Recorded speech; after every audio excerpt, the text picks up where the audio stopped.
Quando falamos em museus, já logo pensamos em artefatos históricos, joias e obras de arte, não é mesmo? Mas saiba que, além de tudo isso, há artefatos perigosos que são guardados a 7 chaves em diversos museus ao redor do mundo. No vídeo de hoje, você confere 12 desses artefatos e o que faz deles tão perigosos. Teria coragem de conhecer algum destes assim, bem de pertinho? Para começar, quando falamos em artefatos perigosos de museus, a boneca Annabelle é um dos primeiros a vir na cabeça de todos. Ela ganhou fama no mundo todo graças a filmes de terror como Invocação do Mal e a própria franquia Annabelle. Mas ao contrário da boneca retratada nos filmes, a verdadeira Annabelle não tem um rosto assustador de porcelana. Na verdade, ela se parece muito mais com uma simples boneca de pano. Conforme a história, a boneca foi dada de presente para uma estudante de enfermagem lá nos Estados Unidos. E depois disso, ela teria começado a apresentar comportamentos estranhos, bem como o próprio apartamento da estudante começou a ser chamado de assombrado. Ver uma boneca se movendo sozinha pode até ser divertido em Toy Story, mas na vida real, definitivamente, isso seria assustador. Atualmente, a Annabelle está guardada dentro do Museu Oculto dos Warren, que funcionava na casa dos investigadores paranormais Ed e Lorraine Warren, os mesmos retratados nos filmes. A coleção do museu inclui vários outros itens sobrenaturais amaldiçoados, com a boneca mantida sempre dentro de uma caixa de vidro trancada, com um aviso para nunca ser aberta. O que faz de Annabelle um artefato tão perigoso, trancada a 7 chaves, é justamente os relatos e testemunhos ligados ao sobrenatural. Movimentos inexplicáveis, mensagens aparecendo sozinhas e até mesmo a crença de que ela está possuída por um demônio. Para aumentar ainda mais o mistério, em julho de 2025, o investigador paranormal Dan Rivera estava de posse da boneca enquanto fazia uma turnê pelos Estados Unidos, a exibindo de lugar em lugar, quando acabou falecendo misteriosamente. Por via das dúvidas, talvez o melhor a se fazer é realmente deixá-la lá, guardada. Nada de sair por aí com ela em mãos. E já que abrimos esse vídeo falando da boneca Annabelle, você provavelmente já ouviu falar nas famosas bonecas de voodoo, não é mesmo? Essas bonecas são normalmente utilizadas como objetos ritualísticos a partir de uma mistura de crenças caribenhas, catolicismo e tradições indígenas. Mas é importante deixar claro, elas são bem diferentes de como são retratadas em filmes, pois não são utilizadas para causar dor ou controlar pessoas, mas sim como objetos em rituais de proteção, cura, orientação espiritual ou até mesmo para uma conexão com ancestrais e espíritos. Atualmente, há várias bonecas de voodoo em museus e instituições ao redor do mundo, como o Museu Histórico de Voodoo de Nova Orleans, que guarda várias dessas bonecas e também vários outros artefatos ligados à cultura do voodoo local. Esses objetos não ficam necessariamente trancados, mas também não estão disponíveis para o manuseio do público. Eles acabam sendo expostos em vitrines fechadas e áreas controladas, sendo que algumas bonecas em exposição ainda são utilizadas em rituais específicos e tratadas como objetos sagrados. É justamente por ainda serem utilizadas em rituais que elas são deixadas afastadas do grande público e não por serem perigosas ou nada do tipo. Voltando agora para o Museu dos Warren, a Annabelle não é o único artefato perigoso lá, pois no museu você também encontra uma pequena estátua chamada de ídolo satânico, que só pelo nome você já sabe que deve manter distância. O ídolo foi encontrado em uma floresta dos Estados Unidos e, conforme especulações, era usado em cerimônias de invocação e adoração de entidades demoníacas, como um ponto de concentração ritual. Apesar de não ser um artefato antigo que pertenceu às civilizações históricas, ele ganhou fama justamente por estar ligado a casos modernos de ocultismo. Já no Museu dos Warren, o ídolo satânico também é sempre mantido isolado e trancado, bem longe do público, além de estar acompanhado de avisos sobre seus supostos poderes demoníacos. O que torna esse artefato tão perigoso é justamente o fato dele ter sido tão utilizado em rituais. A crença é que, quando um objeto é usado várias e várias vezes em práticas de invocação, ele acaba se tornando uma espécie de âncora para entidades, mantendo uma carga negativa mesmo quando já não está sendo mais usado. É claro, não há nenhum tipo de comprovação científica sobre isso, mas só do fato dele ter sido retirado de circulação e dos próprios Warren terem afirmado que há algo de errado com ele, já demonstram que talvez seja realmente melhor mantê-lo trancado. Muito cuidado com os museus que você visita, principalmente na hora em que for se sentar para descansar um pouquinho. Isso porque, se você sentar na cadeira de Busby, também conhecida como a cadeira do homem morto, essa pode ser a última coisa que você fará. De acordo com a história, Thomas Busby foi um criminoso inglês do século XVIII condenado à morte. Já sabendo que seu destino era a forca, antes de sua execução, ele foi até uma taverna, se sentou numa cadeira e declarou que qualquer um que se sentasse ali depois dele iria morrer. Durante décadas, a cadeira ficou exposta numa antiga estalagem chamada de Pousada Busby, mas com o tempo, os funcionários e moradores locais passaram a perceber algo. Soldados, operários e visitantes que tentavam a sorte e se sentavam na cadeira realmente acabavam morrendo algum tempo depois, sempre em condições misteriosas. Foram tantos e tantos relatos que a cadeira acabou sendo tirada do local e tratada como um objeto realmente perigoso. Atualmente, a cadeira do homem morto está no Thirsk Museum, na Inglaterra, mas até mesmo lá, eles tomaram a precaução de pendurá-la na parede, bem longe do alcance de algum turista corajoso que quisesse tentar a sorte. Mesmo sem nenhum tipo de comprovação científica, o museu prefere não arriscar, o que apenas reforça o status da cadeira como um objeto amaldiçoado. E aí, você teria coragem de se sentar nela? Se a última cadeira de um condenado à morte já é assustadora o suficiente, imagine só como seria a mão de um condenado. Pois é exatamente isso que a mão da glória é.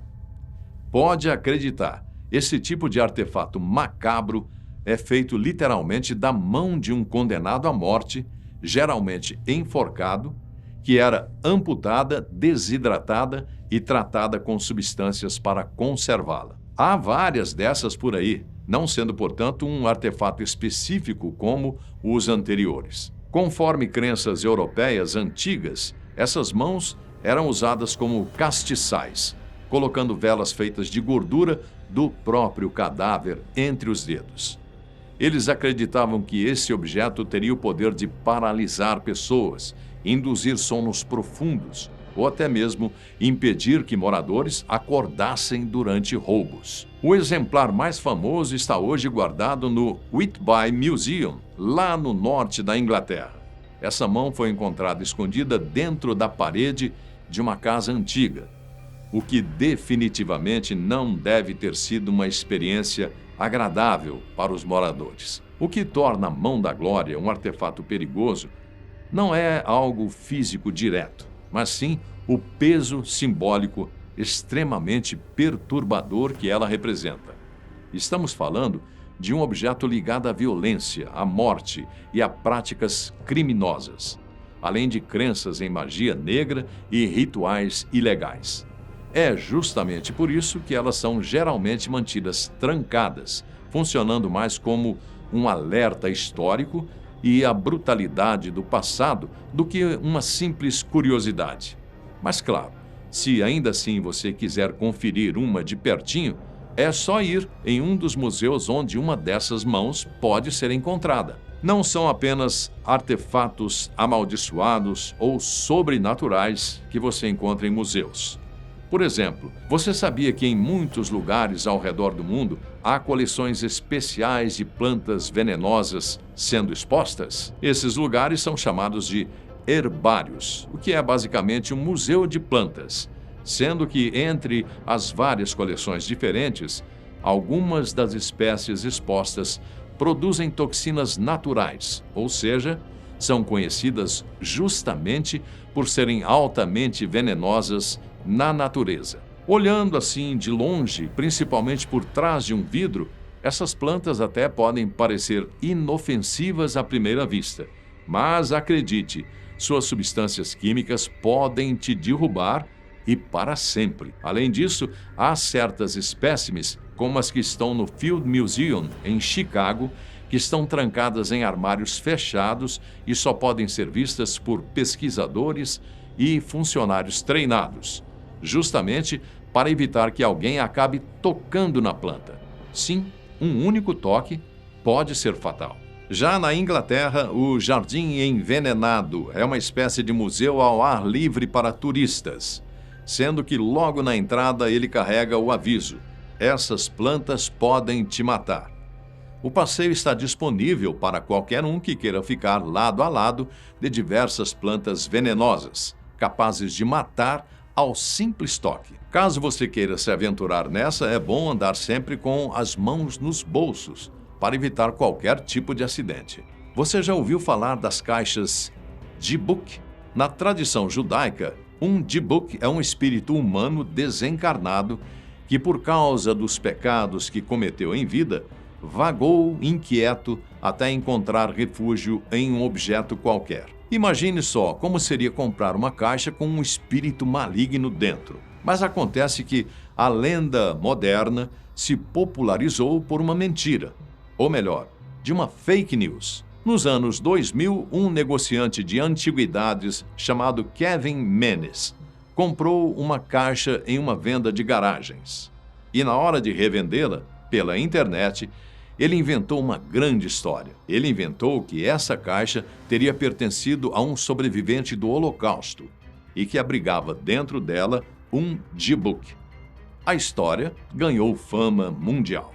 Apesar da história ser mentira, com o tempo várias outras caixas Dybbuk passaram a surgir, cada uma delas alegando possuir um espírito maligno aprisionado. Hoje, a mais famosa delas está no Museu Assombrado de Las Vegas. Lá, a caixa está selada dentro de um estojo de vidro, além de ter várias advertências ao redor falando para ninguém chegar perto. Para aumentar o mistério, há também vários relatos de visitantes que dizem sentir náuseas, dores de cabeça e uma sensação estranha sempre que chegam perto dela. Apesar de ter ganhado fama por causa de uma história inventada, ainda assim a lenda dos Dybbuk sempre existiu. Hoje, o que torna a caixa Dybbuk um artefato perigoso é justamente o peso cultural e psicológico de sua lenda. Não há como comprovar nada, mas ao mesmo tempo o relato de várias pessoas que já tiveram contato com esses objetos são assustadores e nos fazem perguntar se não há realmente algo por trás. E é claro que esse vídeo não ficaria completo se não citássemos pelo menos um objeto egípcio, não é? E é por isso que não poderíamos deixar de falar sobre a múmia azarada, que apesar do nome, é um dos artefatos egípcios mais famosos quando falamos sobre maldição. Na verdade, ela não é bem uma múmia, mas sim a tampa interna de um sarcófago datada aproximadamente de 950 a.C.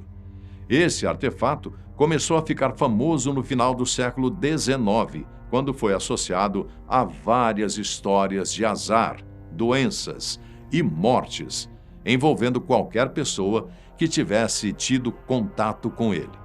Isso inclui desde arqueólogos, colecionadores e até mesmo jornalistas. As histórias sobre ela cresceram tanto e se popularizaram tanto que por um tempo havia até mesmo quem acreditasse que ela estava dentro do Titanic quando ele afundou. Hoje nós sabemos que isso está longe de ser verdade.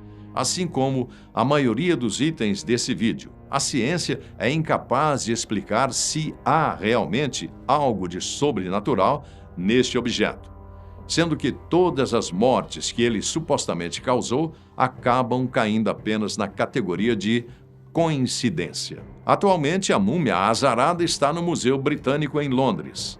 Mas, ao contrário do que você possa imaginar, ela não está trancada às 7 chaves, muito pelo contrário. Ela é mantida em exposição atrás de um vidro, ao lado dos demais artefatos do museu.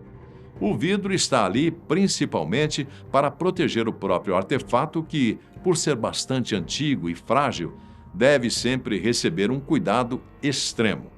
Mas pelo menos o vidro também evita que qualquer um que queira testar a maldição encoste no sarcófago. Um artefato que também não poderia ficar de fora desse vídeo é o Codex Gigas, mais conhecido como a Bíblia do Diabo. A história desse objeto já é bastante conhecida, sendo que, de acordo com a lenda, Herman, um monge pecador, foi sentenciado a ser emparedado vivo dentro de seu monastério, a menos que ele escrevesse durante uma única noite um livro contendo todo o conhecimento da humanidade. Uma missão tão difícil que só seria possível se ele tivesse a ajuda do próprio diabo.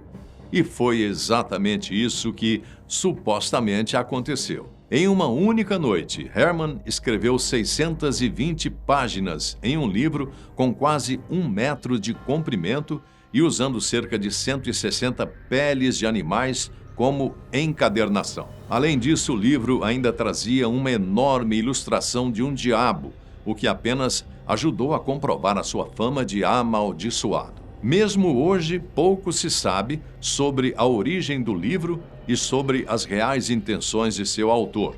Mas o que os historiadores pregam é que, ao invés de uma única noite, foram necessárias décadas de trabalho duro até que esse livro fosse finalizado. E além de todas as lendas sobre supostos rituais demoníacos no livro, há uma história bastante enigmática sobre ele. A Bíblia do Diabo sobreviveu a um incêndio que aconteceu em 1697, quando estava dentro do antigo Castelo das Coroas, em Estocolmo. Apesar do fogo ter destruído praticamente todo o acervo da biblioteca, alguém conseguiu salvar o Codex Gigas, o arremessando pela janela, o que fez com que ele atingisse a cabeça de alguém que estava do lado de fora da janela, o ferindo gravemente. Atualmente, o Codex Gigas está em exposição na Biblioteca Nacional da Suécia, e por ser um artefato raríssimo e extremamente frágil, ele é mantido em condições rigorosas de conservação,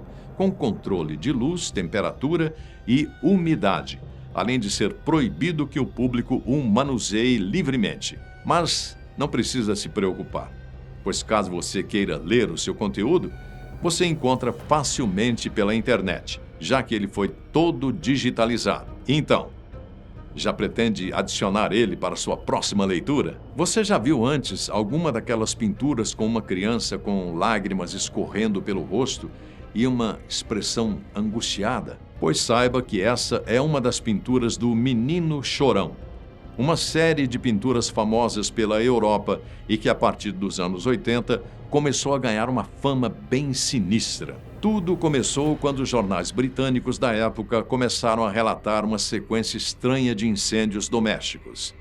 Em vários desses casos, as casas eram completamente destruídas pelo fogo, mas o quadro do menino chorando permanecia intacto, ainda pendurado na parede ou encontrado depois entre os escombros. Não demorou muito até que todos começassem a se perguntar ou até mesmo a sugerir que estes quadros estavam amaldiçoados. Não é como se houvesse uma grande maldição por trás dos quadros. É mais uma combinação entre coincidência e histeria coletiva. Qualquer um que lesse sobre isso nos jornais da época, no mesmo instante, iria querer desfazer desses quadros de sua casa. Afinal, é melhor se prevenir, não é?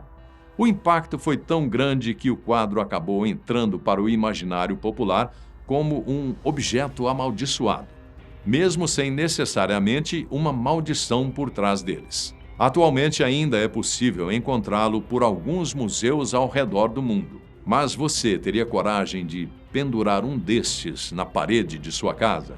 E já que estamos falando de pinturas sobrenaturais, não podemos deixar de fora a pintura do Homem Angustiado. Este é um quadro que ficou famoso no Reino Unido justamente por estar associado a relatos paranormais. A pintura mostra um homem em sofrimento profundo, com o rosto todo distorcido e uma expressão de dor. É quase como se ele estivesse dando um grito silencioso. Conforme a lenda, o artista usou seu próprio sangue como tinta para essa pintura e, logo depois de tê-la concluído, ele tirou a própria vida. A pintura ficou famosa nos anos 90 após vários acontecimentos bizarros envolvendo a família que o comprou. Os membros da família começaram a ouvir choros, sussurros e passos durante a noite. Até mesmo um homem parecido com o da figura andando pelos corredores foi avistado. Com o tempo, eles resolveram tirar a pintura da parede e deixá-la guardada e isolada. Diferente dos demais artefatos deste vídeo, o quadro do Homem Angustiado não está em exposição em nenhum museu. Atualmente, ele faz parte da coleção particular de Sean Robinson, que herdou a pintura de sua avó e continua guardando-a em um local seguro e privado, não aberto ao público. Ele próprio já alegou que não pretende vendê-la e que, justamente pela fama amaldiçoada, ele pretende deixá-la guardada e trancada em um local onde não poderá fazer mal a ninguém. E por fim, você já ouviu falar no tabuleiro Ouija. Esses tabuleiros ganharam fama ao redor do mundo por serem usados em sessões espíritas para se comunicarem com espíritos através de letras, números e respostas simples de sim ou não. No final do século XIX, ele era comercializado como um simples jogo de salão, mas não demorou até adquirir esse caráter mais espiritual e sinistro. Atualmente há vários tabuleiros Ouija preservados em museus e coleções especializadas, principalmente nos Estados Unidos. Nesses lugares, os tabuleiros não estão abertos para o público, mas sim mantidos em vitrines fechadas e tratados como objetos culturais e históricos. E não, isso não é porque o museu esteja utilizando os tabuleiros para sessões espíritas, nem nada do tipo, mas sim para preservar um objeto histórico importante. Os tabuleiros também acabaram recebendo um outro nome bastante comum, chamados de Zozo Board. De acordo com relatos, o nome Zozo ficou famoso pois várias pessoas afirmaram ter entrado em contato com uma entidade com esse mesmo nome, sempre a descrevendo como enganadora, agressiva e perigosa. E aí, você teria coragem de entrar numa conversa com o Zozo?